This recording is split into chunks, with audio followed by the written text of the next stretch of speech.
people's session, very informative. And we have shifted gently to the youth and how open knowledge can be empowering youth in accelerating impact using Earth observation. So it is my pleasure to invite to the floor Kalamkas Yesimkanova. Kalamkas has been working with the GEO Secretariat since 1 year now. She started as a young intern and now she's leading this youth session. So congratulations, Kalamkas. And together with the speakers who are going to make this session very exciting. So keep engaged, keep being part of the conversation and the discussion and moving us forward. Thank you very much. Hello again, and thank you, Paola. And I'm happy today to lead the session, and thank you for the trust given me. And I'd like to also invite all the speakers to the stage. But yes, we are actually very happy that youth in the ODOC 2024 has a special dedicated session for the youth. And youth has a critical role in advancing Earth observation open knowledge and represents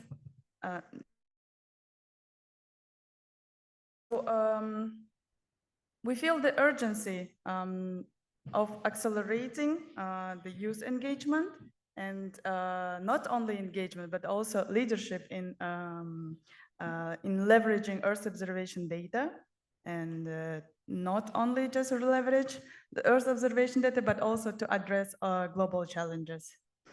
And with that said, I would like also introduce the first speaker of our session, Letwin Pondo. Letwin, the floor is yours. Please come up to the stage. Letwin, she's from Zimbabwe. Yeah. Oh, you would like to? Okay, you can sit here. Thank you so much. Thank you. I think Kalamkas did justice in introducing me. I'm Letwin Pondo. I'm based in Zimbabwe. I am the founder of Ladies and Maps Zimbabwe, and I co-founded GeoConnect, also in Zimbabwe, and I work closely with Wilson in Humanitarian OpenStreetMap team.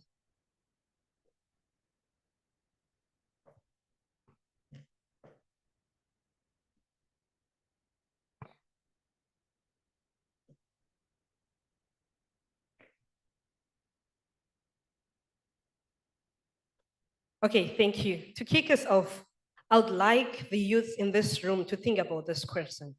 If you had this whole community in your hands, this whole geo community in your hands right now, what would you do? What would you change?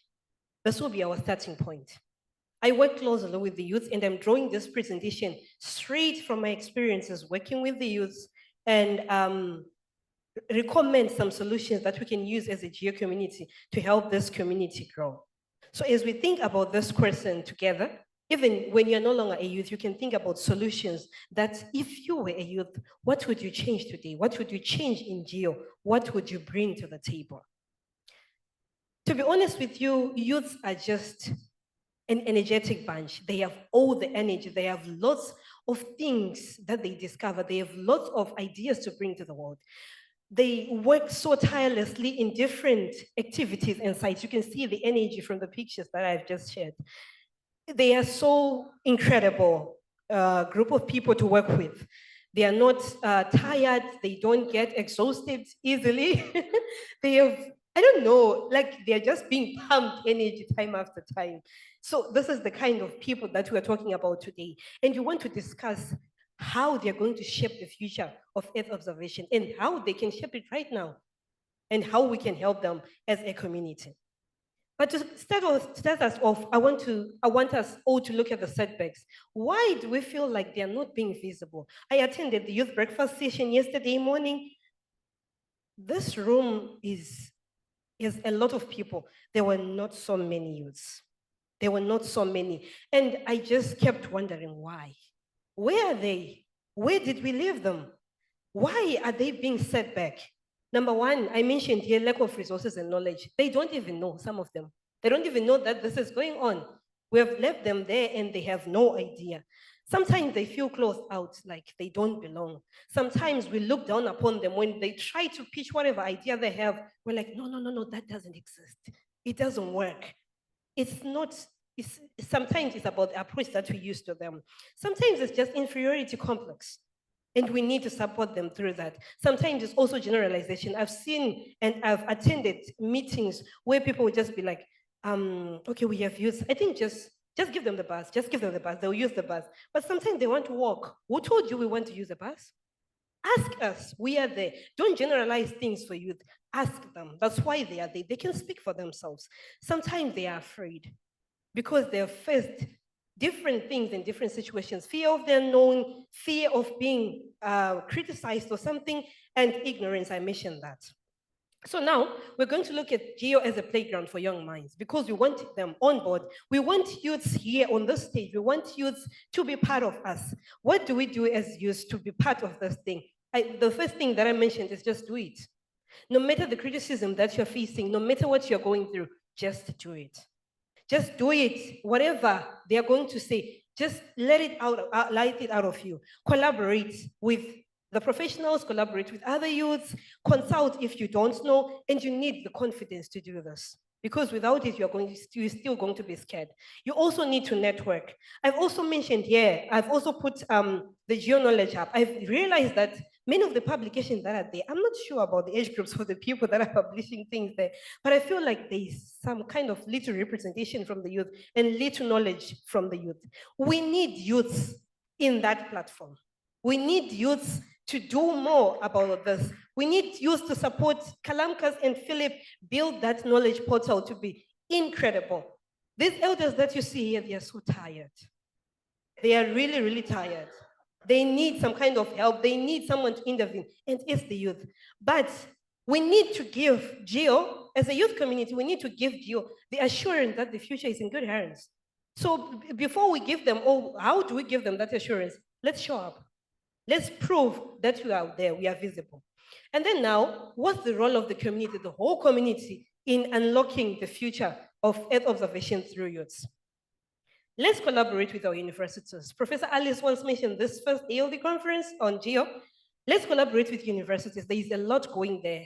There's a lot going on there. There's a lot of stereotyping. There's a lot of some kind of talks. We need to collaborate. Let's support youth communities with resources, with knowledge, with mentorship. Let's bring youth to the tables. Let them speak for themselves. Let's not speak on their behalf. Let's have transparency. Let's be talking. Let's have open communication channels. Let's recognize their youth. We can have a page where we put youth recognition. Huh? Someone has done this. We celebrate them. We cheer them on. If I see someone being recognized as a youth, I'm so energized to do more and do like them. We can also highlight this more often. I'm building these solutions from the already passed GEO Declaration of 2023. It's not new, I'm just adding on top of it. We can also, I talked about giving them the mic. In OpenStreetMap communities where I come from, or my background, we have those micro grants that we give to youth communities that need to do stuff. We fund them so that they do their projects. So I think GEO can adopt that. We fund youth projects and youth communities to do some kind of work that they need to do. We can build systematic youth engagement platforms, like I mentioned. We mentor, we educate, and we incorporate them in decision-making. We gave solutions yesterday on our resolutions on engaging youth in the work program, in governance. Let's incorporate them. Let's educate them. Let's work with them. Let's also keep the communication channels open. Let's hear them out. Let's give them the voice. And yay, Earth observation just got a whole lot younger, smarter, and more awesome. Thank you.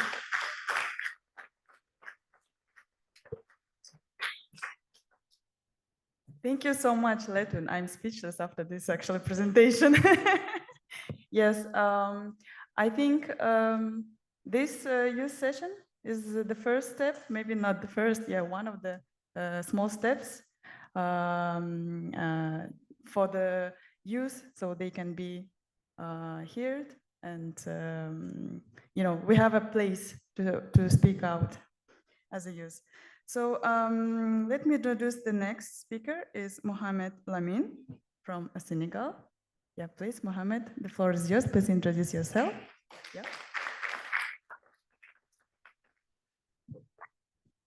Thank you. It's very difficult to talk after she, because she is very energy and very passion speech. Thank you. Okay. On my side, I talk about empowering youth in geospatial application to support sustainable outcomes. In Senegal, we have 3 points on this subject: capacity building, community engagement, and access to resources and network. As youth people, define what makes us special in the world of geography. I think it's the question we can ask about how we can provide in these ecosystems. In Senegal, we have this approach.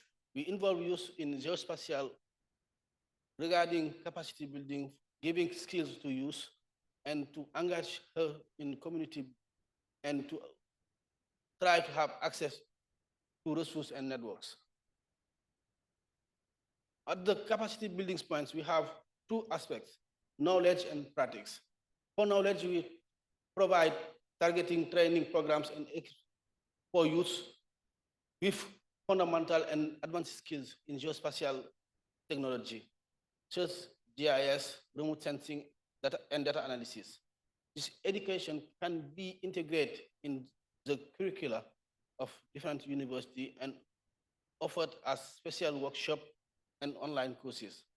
For practical aspects, we encourage problem-based learning projects where youth apply geospatial tools at the real world, sustainably challenge forestry, both technical and province and critical thinking skills. This is a use case I can share with you. With the community of OpenStreetMap Senegal, we collaborate with university to train youth in different sessions of OpenStreetMap ecosystem tools to see how we can encourage the open source culture in future geospatial professionals. For community engagement, we involve youth in local sustainable initiative where they can apply geospatial technology to address community-specific issues, such as land use planning, resource management, and disaster preparedness. And finally, we facilitate participation in interdisciplinary projects collaborating with the environmental scientists, urban planner, and policymakers to give youth practical experience and mentor-led guidance. This is a use case we have with HealthSite and the humanitarian OpenStreetMap team in different thematic projects like climate change and health. For access to networks and resources, we provide access to resources and such as software licenses for geospatial tools, open data repository, and research publication to remove barriers and encourage exploration and innovation. We establish also networks and partnership with university, NGO, technology firm that can offer support, internship, and collaboration opportunity, connecting youth to industry leaders and peers globally. Generally, we organize the SOTM, the State of the Map Africa, every 2 years in different countries in Africa. It is a meeting where many chapters in different countries can meet and share experiences and knowledge. In summary, it is very important for us to train youth and give us knowledge because we need to have an expertise in geospatial tools to achieve goals of SDGs. Thanks.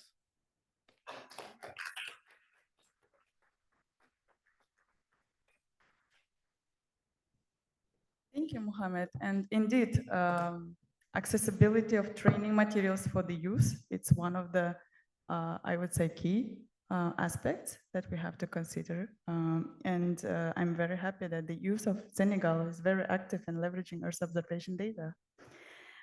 Next speaker that I would like to invite is Felipe Carlos from Geosecretariat. Yeah, Felipe, the floor is yours.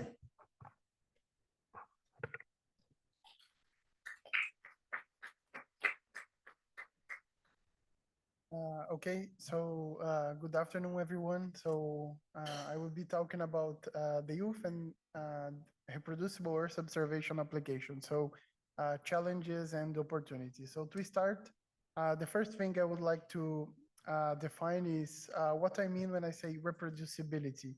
So reproducibility in this case, I mean, when we are doing, for example, some analysis and we finish that analysis, others with the same data, the same tool, and the same method or methodology can get the same result. So this is this process to get the same results using the same kind of resources and materials from an analysis, for example, is what I mean with reproducibility. And why we as a youth should care about reproducibility when we are doing our analysis, producing some results and things like that. This is because when we produce reproducible analysis, we give the opportunity to other members from the geo or other communities, for example, to review the work we have developed. So they can inspect the way we have prepared the analysis, manage the data, and things like that. And of course, when we have reproducible analysis, we allow others to reuse things we have developed so far.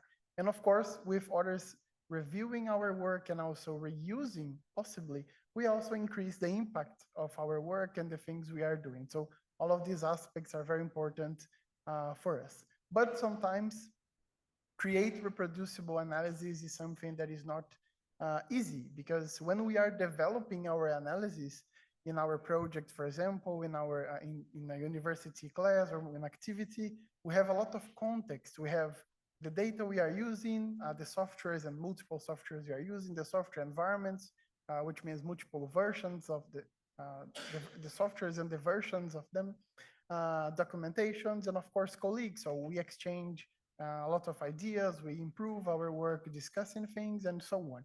And the hard part in this process is when we share our application with the community, because sometimes when we put the software we are using, for example, is QGIS or any kind of this software. So we don't specify, for example, the versions we are using. Sometimes we are using plugins, for example, and these plugins also have their own version. So when we don't share this kind of information, it's hard to others reproduce and get the same result as we are presenting, for example, in a report, in a research paper, or something like that.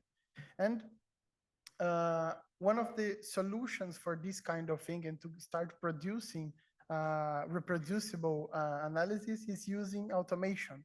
So it's one of the ways. Of course, there are also other possibilities, but one of the ways is to automate our work. And in this case, to automate, one of the things we can use is code. We can code and make our analysis automated. And as youth, it's important to have in our toolbox as much tools as possible. So of course, it's important to learn how to use QGIS, ArcGIS, and other tools available out there. But when we learn how to code to solve our problems, we have the freedom to create, manipulate the data the way we want, to produce some analysis results, and so on. And of course, when we use code to produce analysis, we have these all these steps we are doing in a declarative way. So we specify using code the step by step we are taking to produce the final results. And these are also important and is linked with the elements I mentioned before. And of course, when we learn how to use the code as our tool, it's quick to prototype things, test ideas, and so on. And all of this boosts our productivity to create more and more creative things. And of course, we have a learning curve for this. So at the beginning, this can be very challenging because we need to learn how to use code as part of our analysis and how to deal with the code, what we can do, what we cannot do. But at the end, learn this and how to code and have this in our toolbox pays off. So this is really important. And of course, we don't need to learn and do all from scratch. We already have a lot of software packages available to help us, for example, manipulate geospatial data, load data, visualize data, and so on. So we already have huge communities in multiple languages, for example, Python and R, that are producing a lot of materials to support us in this kind of activity. So it's like building blocks. We can start using some packages to do some loading data and visualization, and then we can build on top of these packages. And of course, we have a lot of books explaining how this stuff can be used to produce, for example, geospatial analysis and things like that. All this is also available. And once we have produced our analysis using this automated approach, we have the software, the articles that can be also automated. The data, what we can do is share this with the community. And here, just to mention really quick, one of the tools we can use for this is the GeoKnowledge Hub. Because in the GeoKnowledge Hub, we have this concept of a knowledge package. So basically, it's one sharing unit where you can put all the resources of your application. So you can put there the scripts, for example, the data, the articles, notes, all the things. You can describe each of them individually, and of course, keep them preserved with a specific GUI and so on. And one example I would like to share here is this from the Digital Earth Africa. They use the GeoKnowledge Hub to share a complete analysis. And so if you access this package in the GeoKnowledge Hub, they have their executable notebook. So the complete recipe, the code to execute and generate the same results as they are presenting, description documents, and so on. So all this stuff is easy to just go there, reproduce the results, and start editing and producing new results, testing new ideas, and so on. So this is what I have to share. Thank you so much.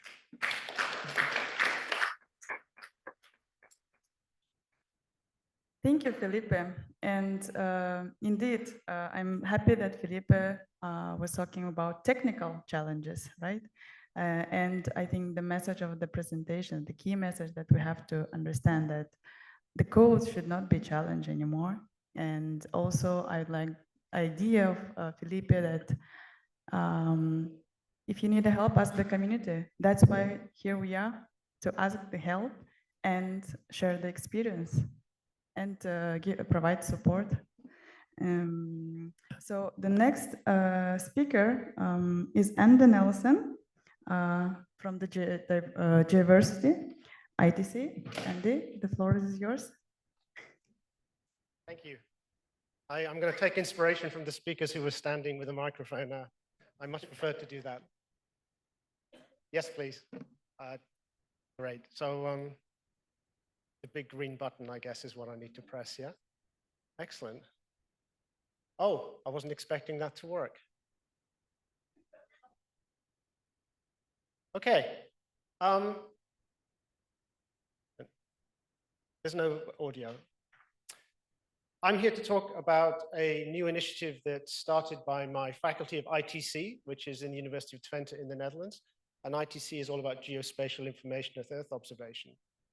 And I wanted to link it to some of the talks that we just had. Some of the challenges you face are the same reasons why we wanted to make Geoversity.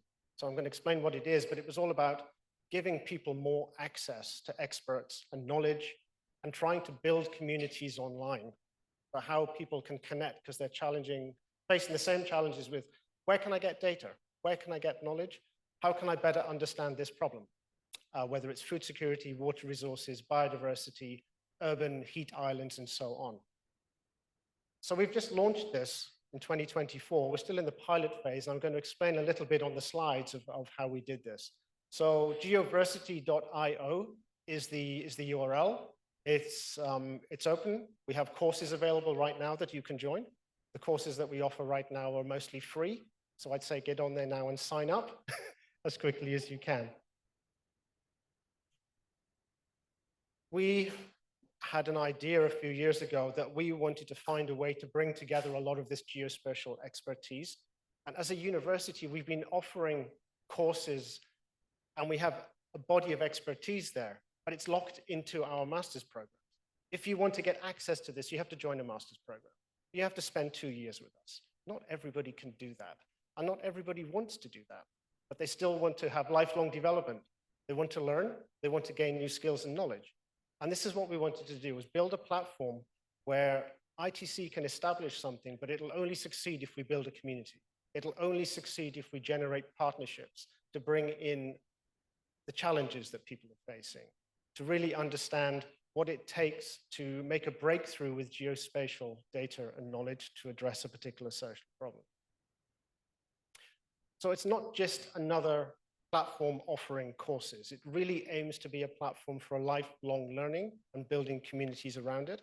And I think there's a very nice opportunity, and we're already talking about the Geo Knowledge Hub, because the resources that are available there can feature as part of these courses and training programs. But using as much of this reproducible and open knowledge as we can is a very important part of what we offer. So people can sign up, you can use the QR code, or you can go to the link here. And in the platform that we've developed over the last few years, you'll get a sense of all the different courses that we currently offer. A lot of them are introductory courses right now, introduction to geotechnology and ethics, which is a very important topic when it comes to using mobile data and very location-specific data. Agent-based modeling, common technique that people are using to model and understand the world around us. And probably our most popular course right now is the UAV. So it was interesting to see a session on UAVs earlier. We opened it, we said, let's have 50 people. The next week we said, let's have 100 people. Next week we said, okay, we need 200. So we now have over 200 people, which for a pilot phase of a first course is pretty incredible. So we seem to have hit upon a hot topic, but we see that the demand is there for people to learn about these programs. So it's not only taking courses which may last a day, a week, or a month, but there's also a lot of content that our experts are providing, short stories, experiences we've had with different cases, so people can really get a sense of what it is that we're working on. And I keep saying we, I don't mean ITC, I mean it's us and the partnerships. We already have a collaboration with NASA Severe, who are offering courses and content. And what I'd like to talk about at the end of this talk is really an offer to say we are here to have more partnerships involved in the Geoversity platform. It's still pilot. We kicked off this year. We're very happy about where we are. We had a public launch in May at the Geospatial World Forum, which was in the Netherlands. We have a growth plan for the next 2 or 3 years, but the operational system, I'd say really the full model will be ready in about 28, 29. So we have a long-term plan to get this. And that means developing the portfolio of the courses we offer, having partnerships, thinking of different models where people can subscribe as organizations to get longer term access to everything that we offer, not just on a one-to-one program, and of course to have a learning experience together.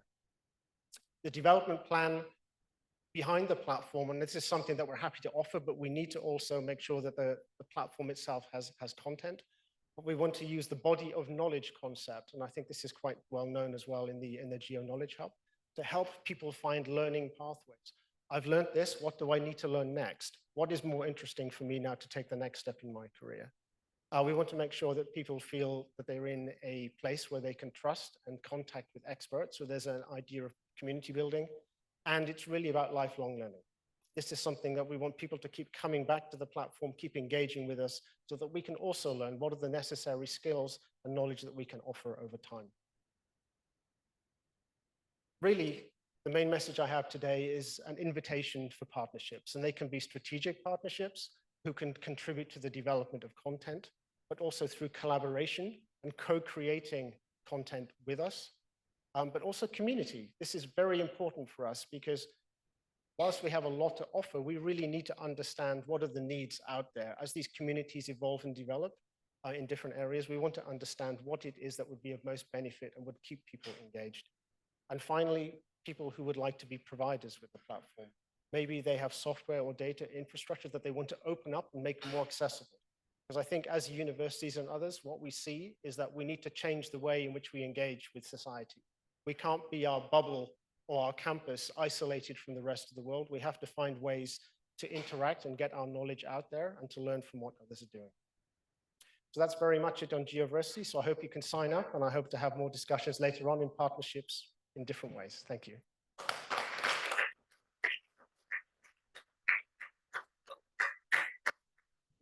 Thank you, Andy. And wow, there is a diversity of platforms too. So you can choose which one you want and go and explore. And indeed, as Mohammed in his presentation highlighted that we need training materials for the youth and they should be accessible. So I think this is a great platform and I believe that geodiversity will get a lot of users. I would like to move to the next speaker from Geo Indigenous Alliance, Mohammed Omar. Please, the floor is yours.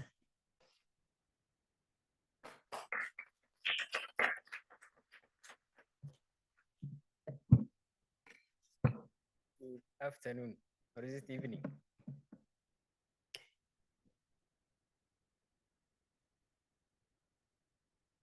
Okay. My name is Mohammed Omar from yes,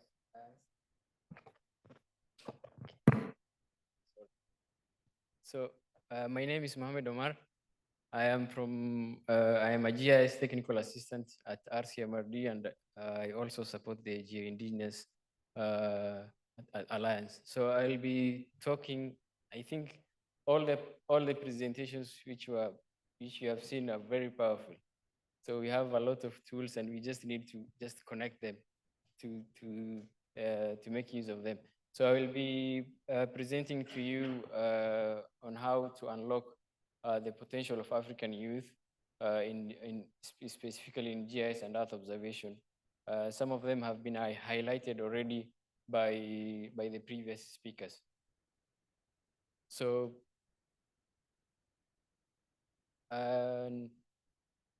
these are some of the pictures I have taken in the past year.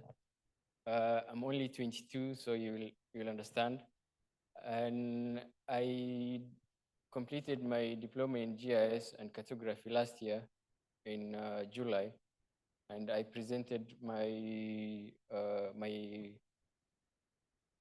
completion project in RCMRD International Conference in August last year. So the first picture is me presenting a project on integrating geospatial technology for suitable selection for rainwater harvesting in sites. So the second image is me facilitating a disaster risk reduction training for the Somalia government staff, which was held in RCMRD.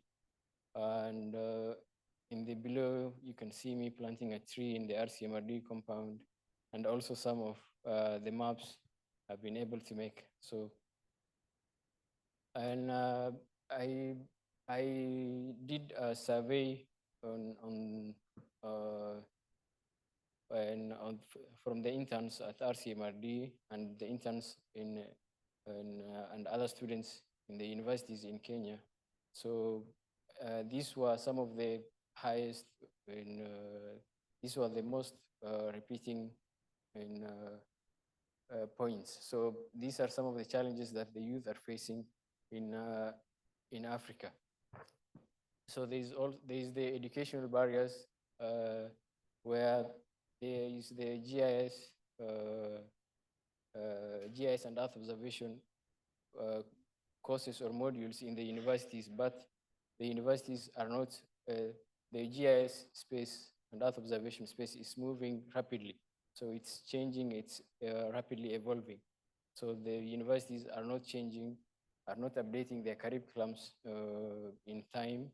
So the content that is in the curriculum is sometimes updated. It's not up to date. So there's also technological barriers, which has been mentioned many times throughout the symposium and this ODAC workshop. So some of the students, when they want to run the analysis, they don't have enough computing power to run their analysis. Some of the softwares require very high and very good computers, very good computing power. So some of them do not have, and some of the universities do not have this hardware. And also on the point of the software, open source software is already solving this by giving them these tools. And also there's some lack of exposure to the existing tools that they can be able to use. So, and also there's also a challenge on employment and opportunities. The GIS and Earth observation space is still growing. It has not really picked up. The people, the industry players, the outside industry players, the health, agriculture, all the other sectors, they are slowly understanding the potential of GIS. So they still do not have, they have not figured out how to effectively use it and how to employ people to do this for them. So there's scarcity of opportunities. And there's also a challenge of awareness and visibility, whereby the students in these universities, they are not made aware of how much potential exists in the skill set that they have, how it can be used, how it can be applied in a specific area of how it can be used in a specific domain. So these are still some of the challenges. So I wanted to provide how to overcome these challenges from my point of view. So on the point of educational barriers, we have like a platform like Geoversity, Knowledge Hub. We can use this to at least reduce this gap that they are facing. So we need to make them aware of this, of the existing solutions and tools and softwares and the data. So in terms of employment opportunities, this one will take longer from the other industry players, but the organizations that are in this space need to employ, need to give chances to the youth, as Letwin has said.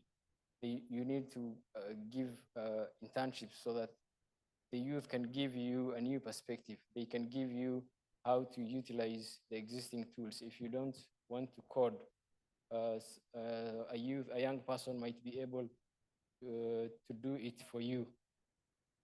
So I'm running short on time.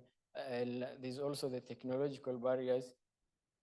And I would like to,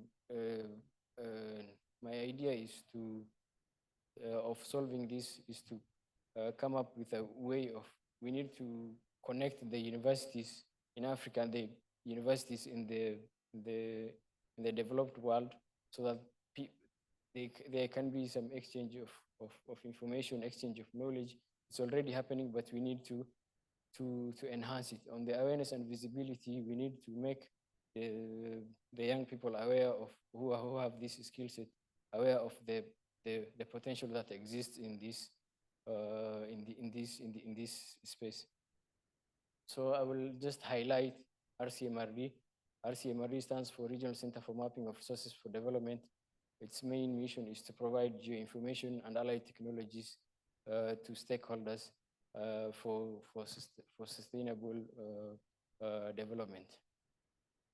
So through AfriGeo is hosted by RCMRD. So through RCMRD tries to solve these problems by giving out training and capacity building, by holding conferences, by holding hackathons and map competitions where there is drawing, painting, and map competition, which also the young people can participate and win some money. uh, this also internship. So there's also the space for innovation, which I've been able to work with, who have been able to organize the Geo-Indigenous Hackathon, which I've been able to participate, and I will be presenting in the Geo-Indigenous session, where we have been able to integrate indigenous knowledge and Earth observation data. So I can say I'm a living story of Geo Youth in Action, because my travel has been funded by Geo, and I'm here presenting on behalf of youth. Although I think my key contribution will be in the other session, but I think this was a good platform to network and to connect with people and to see how things are going on in this industry, and the convening of Geo. So I think Geo can do more for the youth, and they can empower more, and they can listen to the youth, and if Geo implements the outcomes of the youth breakfast, I think we will be able to go further and move from vision to action. So my call to actions will be, we can integrate Geo and Earth observation into the educational curriculum to build youth capacity in climate action and geospatial technologies. We already do this, but can we go further and put it in the high schools and give this the teens the power to visualize climate change? We should gamify these tools. These tools are too abstract.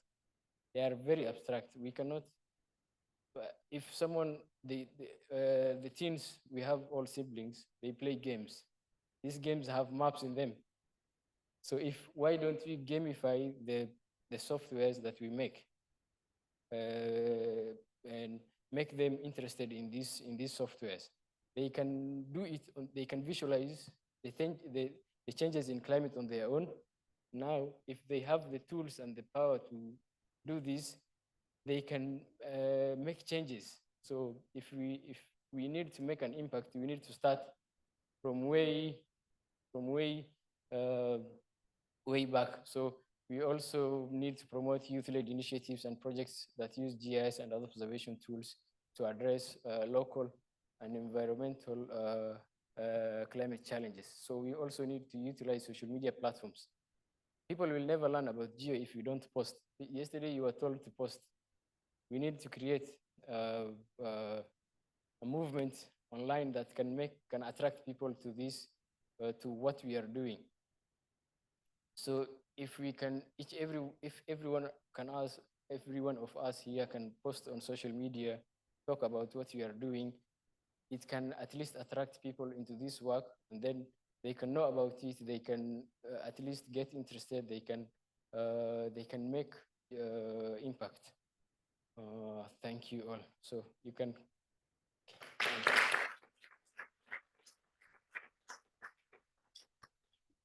Thank you, Mohammed. It was really great presentation, yes, and I wanted to highlight what Mohammed mentioned about the opportunities.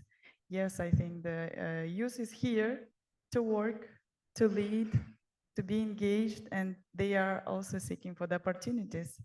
And this is one of the key aspects, I think. And also, from the previous sessions, as Maria already mentioned, the youth is actively engaged. And it's very impressive that Indigenous Alliance, they're doing a great job in terms of involving, engaging youth in the Earth observation data, the leveraging of Earth observation data. Impressive.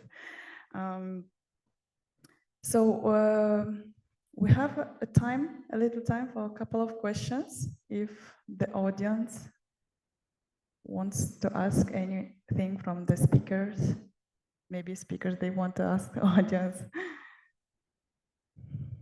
Yeah, there is one question, please.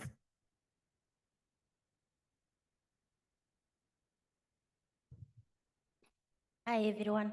My name is Lillian. I'm from Kenya. Thank you for good presentation. I just want to ask this question. how are you going to make sure that the data which you are collecting among the indigenous community or in any platform is safe and secure? Because nowadays we are getting so many unsecure data which is really, so how are you guys making sure that the data you are also, collecting or you are making in the indigenous communities is very secure? Thank you. Okay, thank you for the question. Speakers who wants to answer, maybe, yeah, please, Mohammed. Okay, thank you for your question. I just share my experience for data validation with the Ministry of Health in Senegal. The community go on the field to collect data. Before that, we have a workshop with different departments of the ministry to see the data model and validate the data model with her. After collection, we go to for another session to accurate for data accuracy and data validation with her. After that, we push all data into OpenStreetMap. That's the methodology we use to found and to involve more facilities in Senegal. Thanks. Anyone wants to add any comment on this question? No? Okay. You want to add? Okay, sure. Again, I can share an experience of how we try to do this. So this comes under our geoethics or data ethics approach. And what we do before we have any collaboration is we set out a complete data management plan.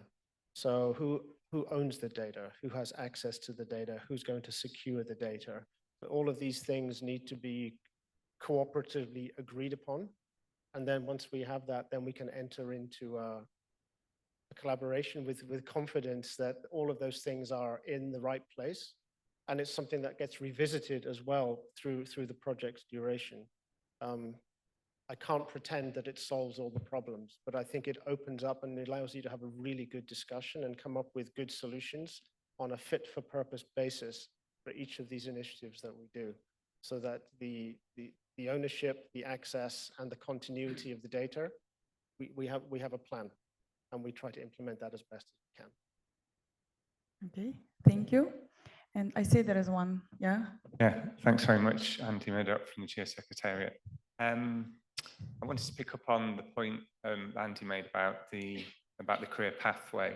So that's something that we've been thinking about for GEO and the sort of EO space. So I'm just wondering from the panel whether you're clear on how you would do that currently. Do you have a clear vision of which things you're targeting in order for your future development? And I guess that's not just a question for youth, it's obviously lifelong learning, but I'd just be interested to get your thoughts.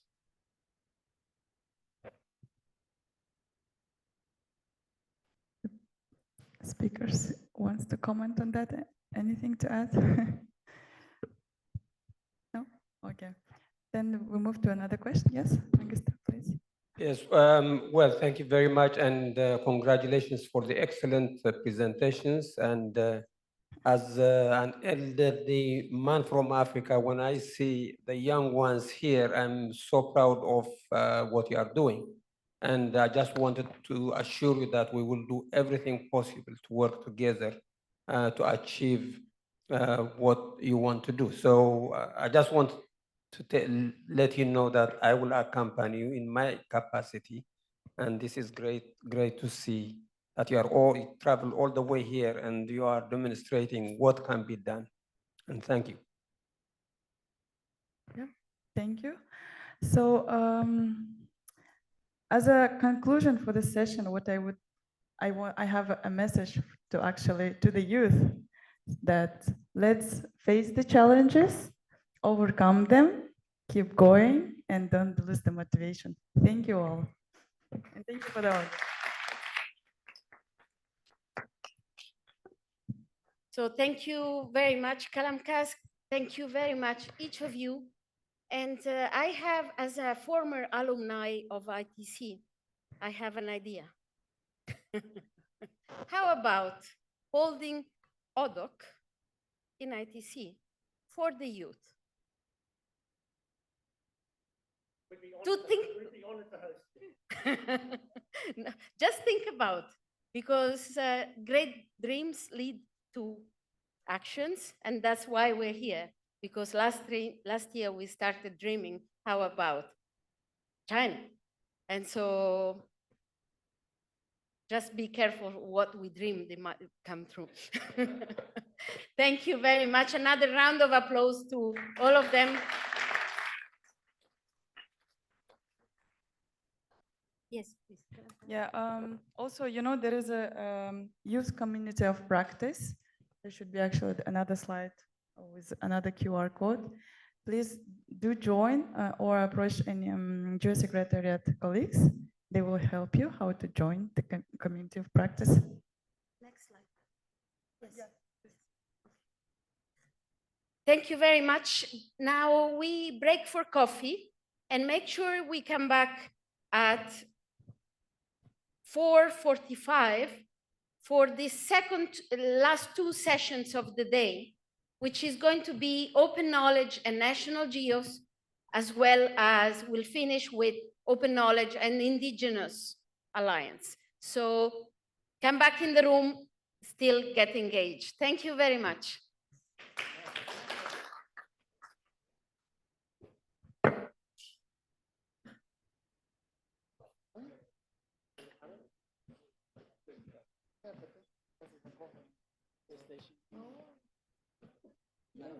Nice speech, very nice speech.